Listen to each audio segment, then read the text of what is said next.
بسم الله الرحمن الرحيم. اسمه تقول فلا حاجة في الدلالة عليه. فلا حاجة بسره فلا حاجة في الدلالة عليه. ها فلا حاجة في الدلالة عليه بسره إلى ذم كلمة أخرى. وبس إلى ذم كلمة أخرى إليه لتدل إلى ذم كلمة أخرى إليه لتدل على متعلقه. دا ده کنه تمل قلم راک دګل غلطی چې اوسم دګ دا نه إلى ذم كلمة دا متن ده. فلا حاجة نو نشتره وسخه چار کله په دې پنځو صفاتونو سره موصوفه دا څوک شو دا معنا اسمی شو او دا پنځه صفاتونه ټول صفات د استقلال دي. صفات څه دي او صفات د عدم احتیاج دي غیر ته په خپل فلا حاجة في الدلالة عليه. دا ابتداء چې دلالت کوي په چا باندې په دې لاندې ابتدا باندې دا مصدر چې دلالت کوي په خپل معنا باندې نو نشته حاجت په دې کې چاته الى ذم کلمه ذم د کلمې چاته اخرى ته علم راکړه مدګورجه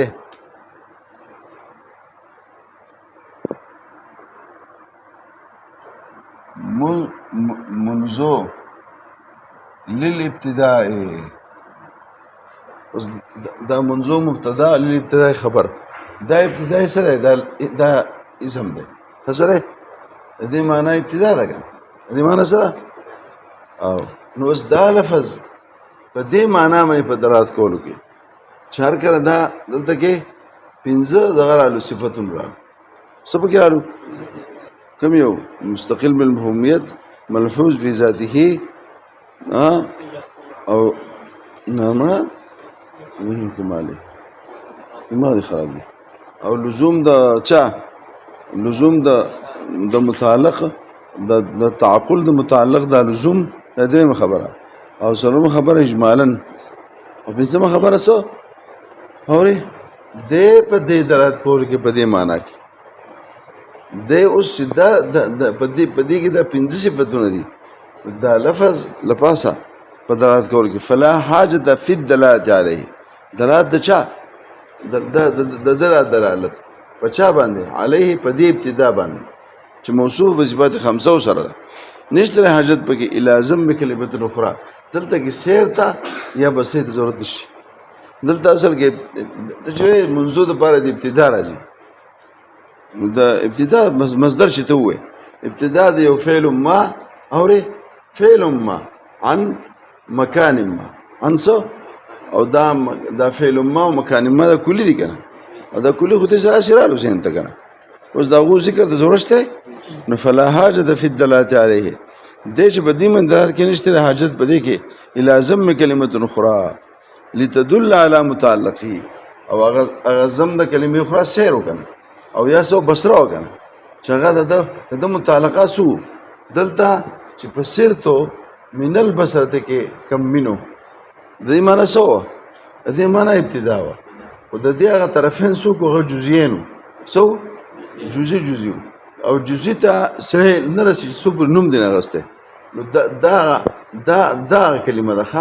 چې په متعلق دلالت کوي د دې سره چې متعلق ته نو سر تو بصره به والے بکار کیږي او چې موږ دلته کې دا مصدر ذکر کو دې په خپل معنا مې درته کول کې چاته محتاج نه ده ولې د متست درې موجه خو د لزوم د چانه د دې سره متعلق از خود راځي او بیا موږ از خود ولې راځي ځکه چې د اجمالی دی هسره او د اجمالی معنی څه کوو هر کلی چې اجمالی هر کلی سي اوس انسان راغلی دی نو د اجمال نه دی تفسیر شته څوک انسان راغلی دی وی چې لکه یو ملمر راغلی انسان راغلی یا ملمر راغلی اوس تعین نه کوي نو ملمر خو څوک راغلی ورکه می سودا به مخیر څوک راغلی د برستو ماته وای چې سیف الله او دغه تختابات او د غرور دوان راغلی دلته شپه پوهیږي بیا به ایله به چې کوم دی نو فلا حاجت فی الدلالة علیه نشته دی حاجت په دلالت کې په دې باندې چې شته الا ضم کلمة اخرى ضم د کلمې چاته لتدل چې دغه د ګور په لتدل کې ضمیر راځي د کلمې اخرى ته دا کلمه اخرى چې دغه کلمه اخرى دلالت کوي علیه په دې معنا باندې لتدل چې دغه بل کلمه څه شي چې راشي د هغې په معیت باندې به د امین بیا دلالت کوي په چا په ابتدا انتظار ستاسو که نه اوس په دې کې دا قصه خو دا خو ما تاسو ته په دې صرف د عبارت په معنا پوه کړې بیان دفع ما یقال لتدل په دې کې دا دی که نه چې مخکې هم دلالت دی تا څنګه ویلي پوه شئ پې اور فلا حاجة في الدلالة عليه إلى كلمة أخرى لتدل على متعلقه دا چې دا تدل دا واپس دلالت ده دا علت دغه دلالت لپاره ده دا خو تعلیل شی بنفسه دی څنګه عبارت تر وړل یار څنګه چللې دا دلالت سره دا لتدل لام دې په داخل کړه نه تعلیل شو او دا چا لپاره نشته حاجت په دلالت کې چې دا چې او علت په دلالت صحیح علت په دې چې دلالت وګي متعلق باندې دلالت لپاره علت دا دلالت ده دا سوال له دا خو صحیح تعلیل شی بنفسه دی او دې په قیل مدل تدل علت دلالت فلا حاجة فعل متهشه من نفسه قلنا ان قوله لتدل هذه سو جوابونه دي اول جواب دا ده ګوره دا مختلف د دې حاصل محسوم ډېر شهواشي شریک شي وي ګوره جی دا د دل نه ماخوذ ده خو دل لازم ده او دا او دلالت د دې په سره کې چاله راشي دا څه شي متعدی شي نو دا دوانو تعلیل الشی بنفسه نه ده څنګه شو وي دا يعني دل اللفظ على معناه اذا افاد وقولوا في الدلاله عليه من دل المتعدي ما يدله على كذا هو شيء به اور دل اللفظ دا ګوره دل اللفظ قام الانسان قام زيد دا لازم نه متعدي قام بس په فاعل باندې خبره ختم شي دل اللفظ دا معنا بس ختم شو نو دا چې کوم ده دا رسول لتدل چې ده دا کم یو ده دا لازم ده او چې دا کم دغه ده لفاسا فی الدلالت کې کم ده هغه سره متعدی ده او بیا دلته کې وفي حديث مسعود الانصاري رجل قال رسول الله يا رسول الله ما له دغه راکه چې په سور شمه کنه سورلی راکه فقال ما عندي فقال رجل انا ادل يا رسول الله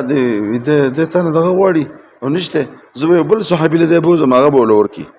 انا ادله على من يحمله فقال من دل على خير فله مثل اجر فاعله رواه مسلم فالاول هو انا ادله هو دا ګوره مفعول به غختل په دې حدیث کې او الثاني من دل على خير دا کوم یو ده دا لازم ده پوه شئ به فتغير فلم يلد ويكون معناه فلا حاجة في جعله دالا فلا ګوره دې ترجمه ده فلا حاجة في الدلالة في جعله دالا في جعله دا چې دال ګرځي کنه د په دال ګرځولو کې نشته حاجت الا کلمه دا او دا کلمه په خپل دلالت کوي د دال ګرځول او د سمانه هغه دلالت کول لازم دی او دال ګرځول دا متعدی دی دا خبره یاد کړئ ښا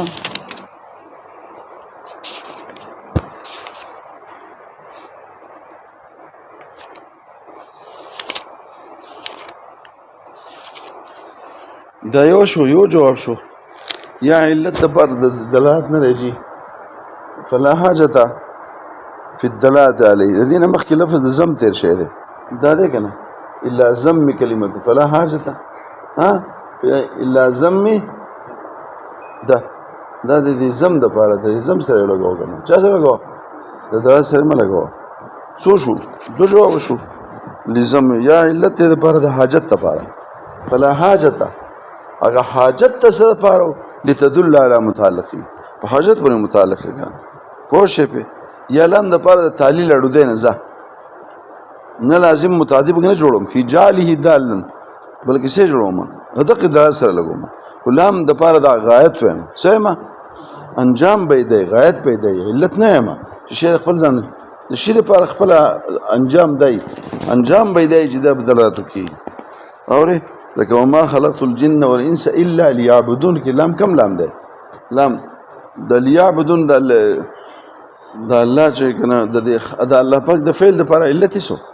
وما خلقت د خلقت لپاره علت نشته ليعبدون ولې راوړل لام وې د لام څه لپاره دی انجام به دی چې کله پیدا شي زه به پیدا کړم نو انجام به دی چې دوی به عبادت کوي اورې بیا په آخر کې څه دي وهذا شته که نه نو هذا هو المراد بقولهم وی خلک چې وایي چې د اسم او د فعل دپاره یو معنا شته چې کاین د په نفس اورې په نفس د کلمې دال لیکې هم دقت مرادي څه مطلب ما چې دا پنځه خبرې تاسو ته وکړې کومې خبرې هذا دا پنځه خبرې د مراد دي چې کله فعل او د اسم معنی ته کائن فی نفس الکلمه وایي د دې کون فی نفس الکلمې نه دقه استقلال مراد دی کوم یو دغه پنځه خبرې چې دي ښه وهذا کون د معنا ملحوظ بالذات متوجه بالقصد معتبر لاجل الذات دا ټول خبرې چې موږ وکړې حاصله پنځه خبرې وي والمراد بقولهم ان الاسم والفعل مانا كائنا في نفس الكلمه دا ده پوه شئ پې ښایي دا خلاصه شوه د دې اول معقول د پاره مثال په ابتدا سره پیش کو معقول اول نو دو معقول نو یو معقول اول اسمی او دویم معقول ثانی مدرک طبعا مدرک سو دا غیر د پاره مثال دی اوس دا غیر د پاره بیا مثال ابتدا ده سره اوس په مدلول د الابتداء نه اوس مدلول د شی دا وای دا ابتدا وای چې مدخول د چا د من ده اوس په دې کې و پنځه صفات څو صفات دي پنځه خو د هغې پنځو مقابل به وي د هغې پنځو او د هغې مقابل ټول ذکر کوي څه کوه نو دلته موږ داسې وایو که نه واذا لاحظه هو ضمیر چا دی د ابتدا ته او د دې ابتدا لحاظ چې وکړې واذا لاحظه العقل کله چې لحاظ د دې ابتدا نو دا تمثیل د پاره د معقول ثانی پیش کوي کله چې لحاظ د دې ابتدا هو ضمیر چا د لحاظ وکړي دغه ابتدا العقل من حيث حالة بين السير والبصره چې دا د سیر او د بصرې منځ کې سره یو حالت قدر دی بیا دلته ما لاندې دا تاسو بیا معرف الکافي وګورئ که نه وعلم ان الابتداء اذا لوحظ قصدا بالذات كان موصوف بالاصحاب الخمسه دي هل د پنځو صفتونو وكان معنى اسميا او هغه معنی اسمي و مدلول اللبس الابتدائي او هغه مدلول و د مصدر د الابتداء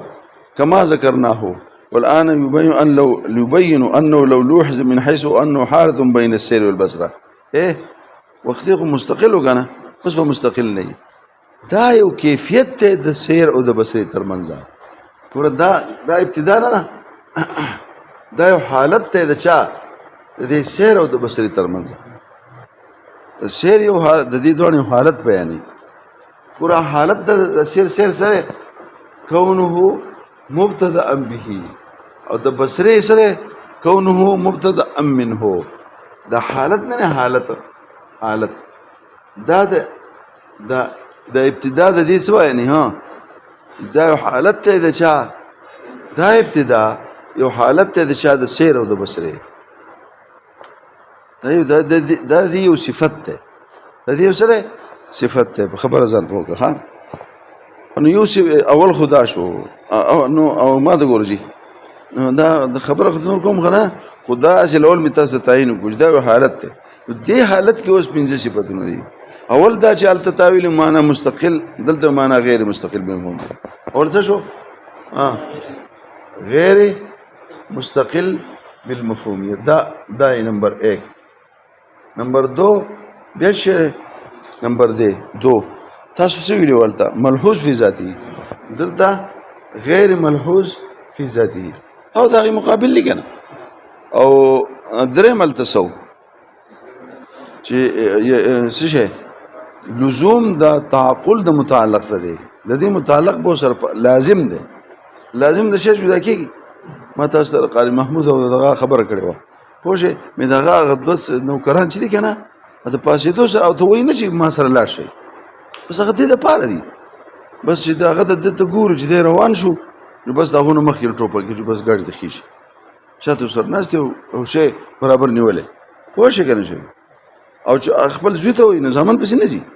زامن البته وایي چې زوی ته راځه چې زوی دوکان ته ځي بل به یو ځای بل ځای له ځي او خپل ډیوټیانې دي چې زوی بیا یي هلته به وایي ته راسره هم لاړ شه نوکر خو دې لپاره نه چې دوکان کې او دغه کوي هغه د ده خادمان دي بس د سره دي ورکړي تحفظ دپاره دي لمانځه له چې ځي هم ورسره ځي خو د ګیټ نه وځي نه ورسره یي موږ بس نه لیده سو دا چلو نو اورې نو دا دی ول ورکړي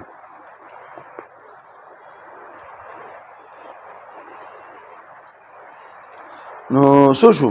نو هلته ورسره هغه متعلق از خود راته دلته به از خود راځي او دلته دا متعلقات دي که نه سیر او بصره دا از خود ولې نه راځي ما تاسو ته ویلي چې دې راز دی چې دا جزي دي څه دي او جزي شی په نوم به الې نه به راځي څه شی څه نو دلته ورسره څه دی لا يمكن ان يتعقل الا بذکر متعقل دا د لزوم مقابل شو ښه دلته صفت څوک شو ثالثه لا يمكن ان يتعقل امکان هم نشته چې هغه ذهن ته راشي دا سیر او بصره اوس وختي خو از خود راته په اسم کې او دلته امکان هم نشته ان يتعقل الا بذکر متعلق چې څو پر ذکر د متعلق کړی نه چې هغه ځکه ما تاسو نه شم یو معین سره چې ستا مراد دی زما یو طالب معین مراد دی زما اوس دغه مراد دی چې د سلمان نوم نه راځي چې نوم نه د نوم مال نه راته دا چړم په کار شو ده بیا نوم یې زده شو زما پوه شئ به نو بیا مې سلمان چې شو دغه دي په دې باندې پوه شوي دا کوم صفت شو الا بذکر نو دلته به سره څه په خپله نه راځي څو پورې چې امکان نشته تعقل د هغې چې ستا عقل ته دې راشي الا بذکر متعلقه چې څو پورې متعلق چا سیر او بصرې په عنوان دی د هغې نوم دی نه اخیستی لکه ما تاسو ته وایي معین شی چې که نه څه کې راز د دې سره هغه معین نه هغه معین دی سره او وختي سو ابتدا خو د یو شي چې د یو شي نه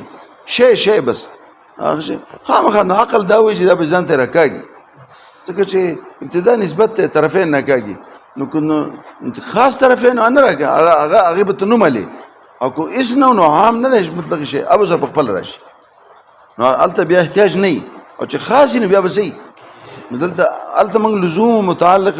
لزوم تعقل متعلق یې موږ ویلو ګور تقابل زده کوي هلته څه لزوم څه معنی دا تعقل د هغې هغه تصور د دې سره لازم دی او دلته له امکان نشته چې مګر په ذکر د متعلق سره دا سوم صفت شو څلورم صفت اورې چې هلته موږ اجمالا ویلو که نه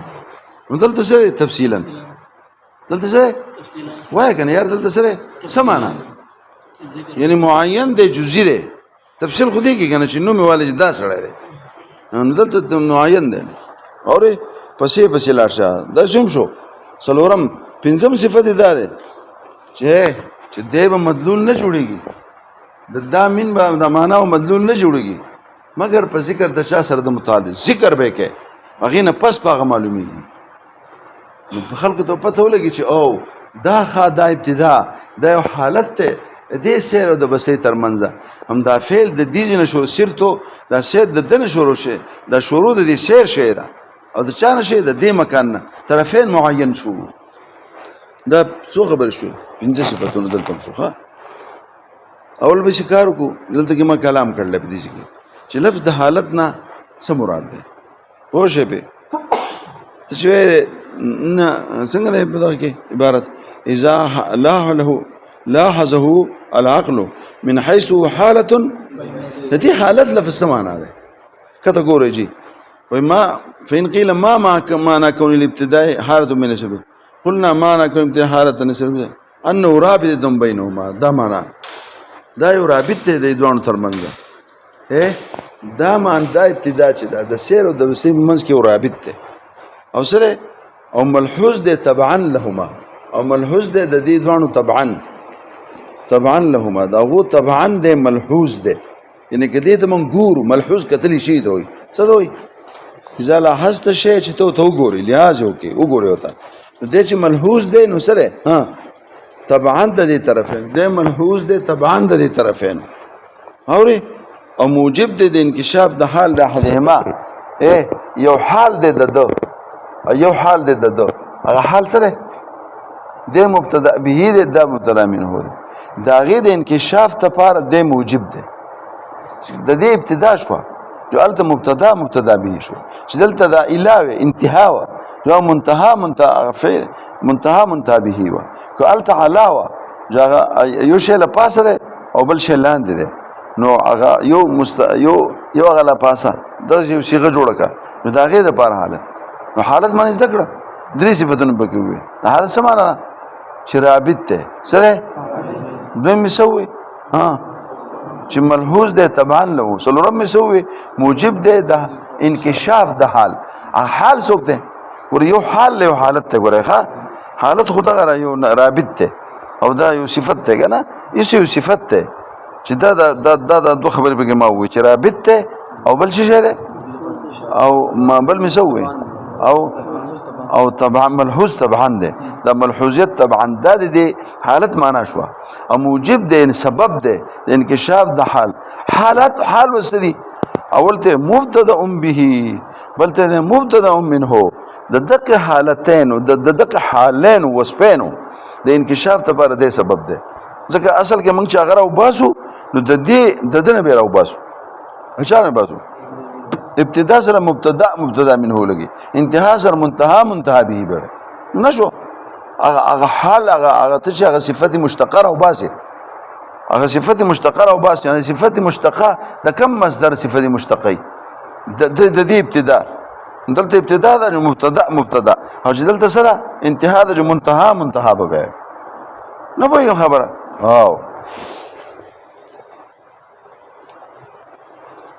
بیا ګوره جی اذا لاحظه العقل من حيث حالة من سير بسرا اذا لاحظه العقل من حيث وجعل آلة للتعرف وجعل پوشه په او ګرځولې بشي څوک دقه ابتدا خو به ګرځولې شي که په لحظه عتب کې نبی معروف کا بیا جعل بکې نو جعل کی زمين عقل تراجه کا او به ګرځي دغه عقل دی اله جعل وخه پچا عتب کا لاحظ منی نو د لحظه فاعل څوک العقل نو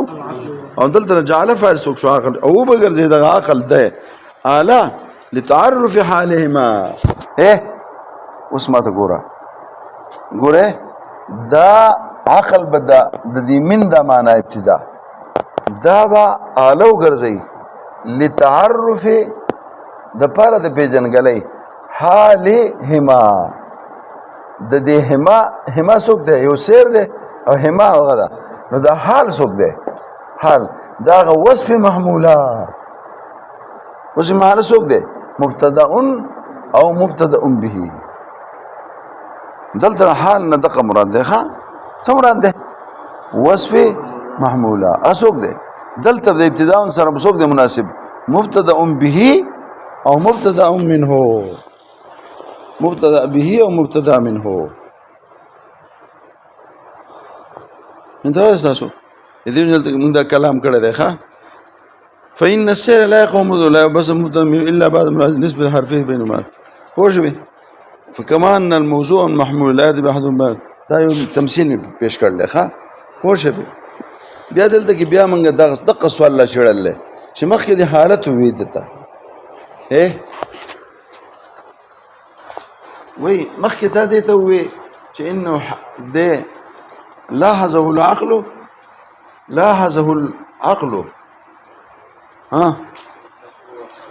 من حيث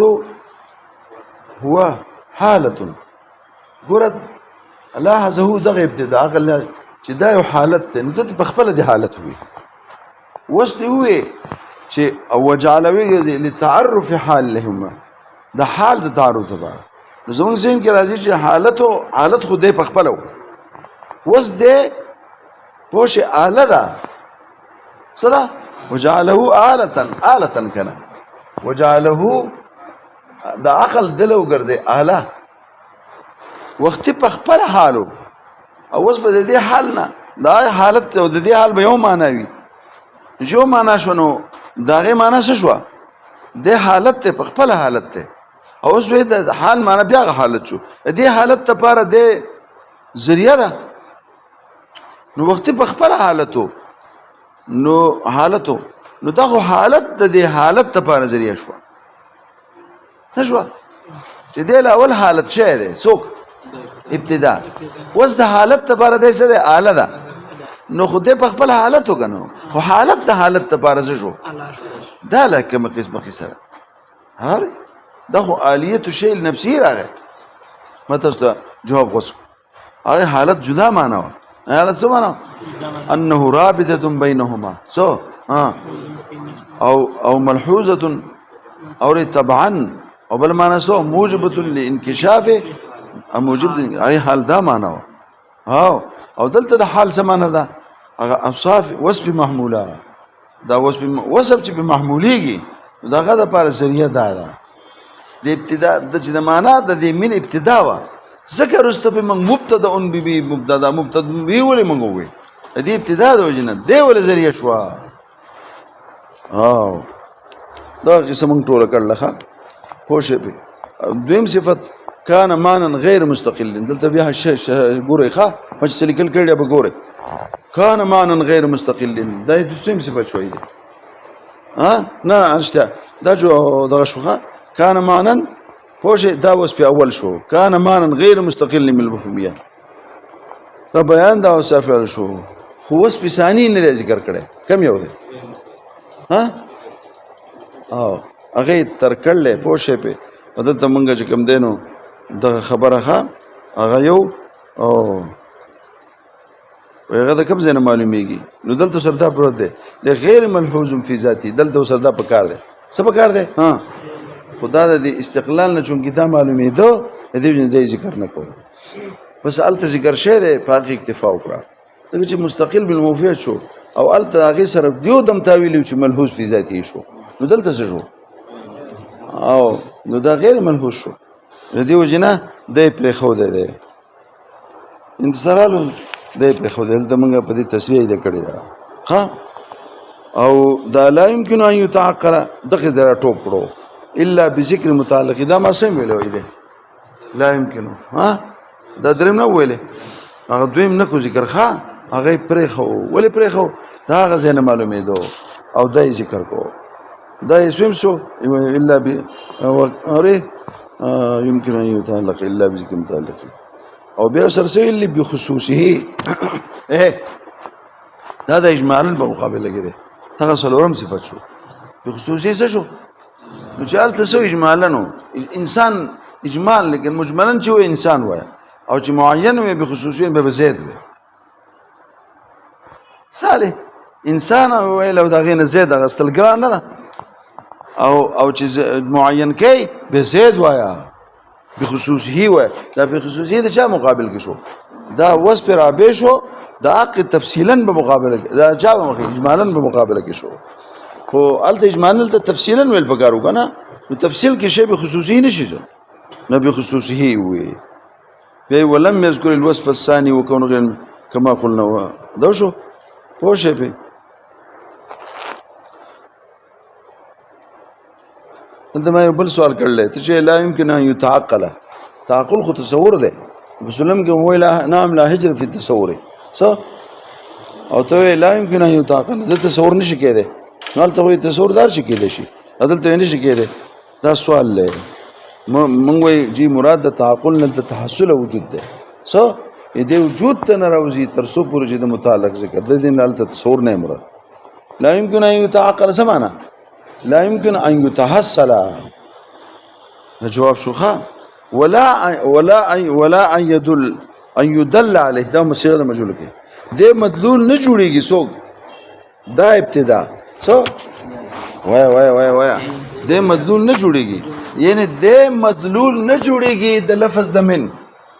تر څو پورې چې سیر او بصره نه راغلي سیر سو ځکه د لاندې چغې وباسي ماله طرفین معینین پکار دي څه پکار دي نو چې د دې من سره معین شیزونه ذکر شي نه اله به د دې کار وشي دا ابتدا د لاندې نه چغې وباسي ماله طرفین څه پکار دي نو په معینین باندې هسې کار کېږي چې سرت و بصره ونه معین شی معین فعل ذکر کا معین مکان ذکر کا دقه خبره کوي ولا ان يدل عليه په دې ابتدا د مدلول نه جوړیږي الا بضم كلمه اخرى مگر په لګولو د یو کلمې بلې سره پوه دالتن علی متعلق چې هغه به د متعلق دلالت کوي د متعلقین خاصین نو خاص متعلق د ادراک د پاره با لپاس ذکر د سیر او د بصره کې اوري وشوي جي مخکې دی ان لا يتحصل وسوي لا سو ولا ان يدل د تحصل پس يدل بدنه کنه موږ جي تحصل عام دی مدلولیت خاص دی څه دی نو دا غین اللغو مستدرک نه دی ښا مخکې لا يتحصل وسوي ذا ولا ان يدل مدلولیت ګوره ته چې لول پیدا شوې نو تحصل دی نه خو مدلول به کله جوړېږي چې نوم دی واغستی شي نو دې لپاره بیا څه نوم هم پکار دی ولا يدل نو ذکر دی يدل پس ته چا نه د یتعقل نه دا مستدرک نشو تعقل نفسي وجود ته وایي نفس اوس بله خبره کوي چې مدلول نه جوړېږي څه نه جوړېږي او مګر څو پورې چې طرفینو سره ذکر شي نه وي دغه سوال مې کړل بیا جواب ته وګورئ ښه پوه شئ پې کوم ځای ته ورسېدم حاصل بیا آسان دی بیا حاصل د دې محصول حاصل دی لیکن برا وړي اوس هم